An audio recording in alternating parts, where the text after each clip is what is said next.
आदरणीय व्यासपीठ आणि उपस्थित संत मान्यवर आणि सगळे नायक कारभारी पुजारी डायसांग यांचं सर्वांचे मी खरोखर आभार मानते। कोरमाटी मैं बोलूचू प्रयत्न करूच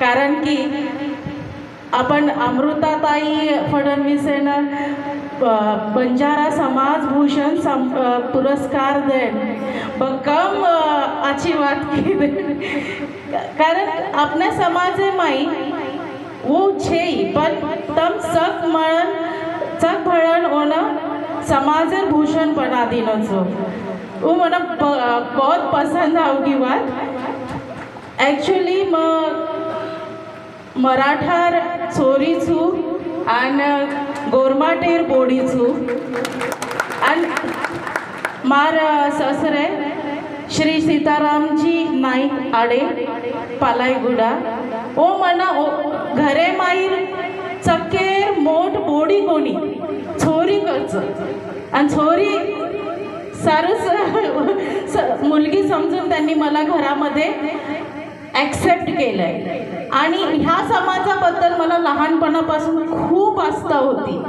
तांडा चालला म्हणून एक छोटीशी सिरियल यायची सह्याद्री चॅनलवरती, त्यावेळेस डीडी दूरदर्शनवरती यायची, मी छोटी होती अगदी आणि त्यावेळेस ती बघायची आणि हा एक समाज असतो, विस्थापित असतो, एका ठिकाणाहून दुसऱ्या ठिकाणी सारखा जागा बदलत फिरतो, पण तरीही यांचा पोशाख किती सुंदर ह्यांची भाषा आणि कदाचित त्यामुळेच मी ह्या समाजामध्ये प्रवेश घेतला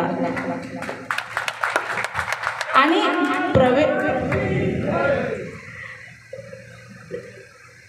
प्रवेश घेतला आणि त्यानंतर घरातल्यांनी देखील मला खूप छान साथ दिली आणि त्यामुळेच आज इथे तुमच्या समोर मी उभी आहे। मी स्वतः प्राध्यापिका, एका शाळेची संचालिका, प्राचार्य म्हणून काम करते। भारतात तसेच भारताच्या बाहेर मी ॲज अ टीचर म्हणून काम केलं आणि तिथे जेव्हा मी समाजाबद्दल इतर समाजांबद्दल बघितलं, फक्त 2 समाज आढळून येतात, पण माझ्या भारतभूमीमध्ये विविध समाज एकत्रपणे राहतात आणि त्याचा खरोखर मला अभिमान आहे। हे मी इथेच नाही पूर्ण जगात कुठेही म्हणून दाखवते आणि RSSचं मी काम करते तर हा माझा अल्प परिचय। तर या समाजामध्ये गेल्या 22 वर्षापासून मी वावरते, तर थोड्या मला चुका लक्षात आल्या। इतर समाजामध्ये आहेच आहे, व्यसनाधीनता इतर समाजात आहे, माझ्याही समाजात आहे, पण व्यसनाधीनतेमुळे आपल्या स्त्रियांवरती जे अत्याचार होत आहेत ते मला वाटतं व्हायला नकोय। कुठेतरी ठीक आहे, कामाचा स्ट्रेस असतो, व्यसनाधीन होत आहे, पण त्याचा आपल्या घरात आणि आपल्या मुलांवरती आज परिणाम व्हायला लागला, तर आता तरी लोकांनी थोडंसं तो मार्ग बदलायला हवा।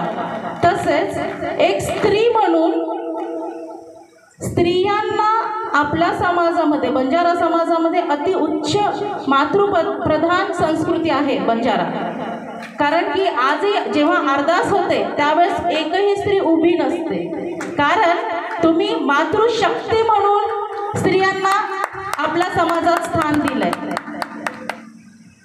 तर तसंच मातृशक्ती, कालचा जागतिक महिला दिन झाला, तर जागतिक महिला दिनाच्या शुभेच्छा आपण भरभरून दिल्या, सर्व पुरुष वर्गाने स्त्रियांना दिल्या, स्त्रियांनी स्त्रियांना दिल्या, ठीक, पण ह्या स्त्रियांच्या लाईफस्टाईल अपलिफ्टमेंटचं काम कोण करतंय का?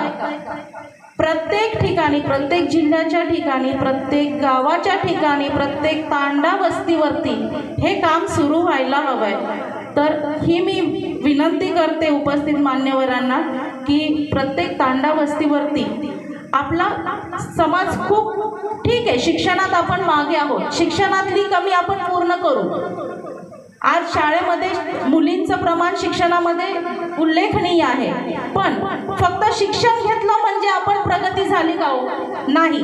त्या शिक्षणाचा उपयोग प्रत्येकाने आपल्या समाजाचा प्रगती कशी होईल यासाठी करायला पाहिजे. छोटे छोटे प्रयत्न करायला हवेत प्रत्येकाने.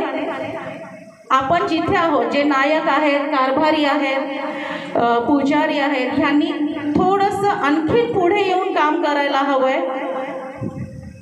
प्रत्येक तांड्या वस्तीवरती किंवा प्रत्येक गावामध्ये दारूबंदी म्हणा किंवा स्त्रियांसाठी स्वयंरोजगारासाठी थोडंसं काम करण्याची गरज आहे.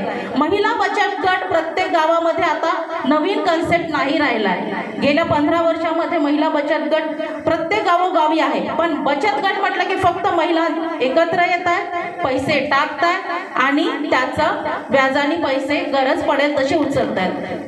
थोडंसं गल्लत झाली, व्याजाने पैसे उचलतात, आपली गरज भागून जाते, पण त्या व्याजाने पैसे उचलण्यातून काही महिलांनी पुढे येऊन स्वतःचा व्यवसाय स्थापन करावा.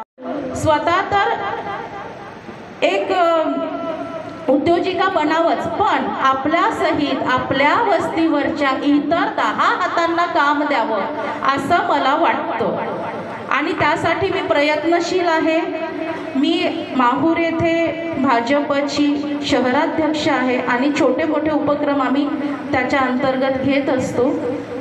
महिलांच्या आरोग्यासाठी पण आज काम करण्याची गरज आहे. दर 10वी स्त्री ही कॅन्सरग्रस्त सापडत आहे. फार वाढलं कॅन्सरचं प्रमाण महिलांमध्ये, तर त्यासाठी पण अवेअरनेस आणि छोट्या मोठ्या टेस्ट असतात, फक्त छोट्याशा टेस्ट असतात, तर त्याचे कॅम्प लावले गेले पाहिजेत आणि महिलांना आरोग्याबद्दल थोडंसं एक अवेअरनेस आणि जिथे खर्चिक टेस्ट आहेत तिथे थोडंसं सहाय्य मिळालं. रामेश्वर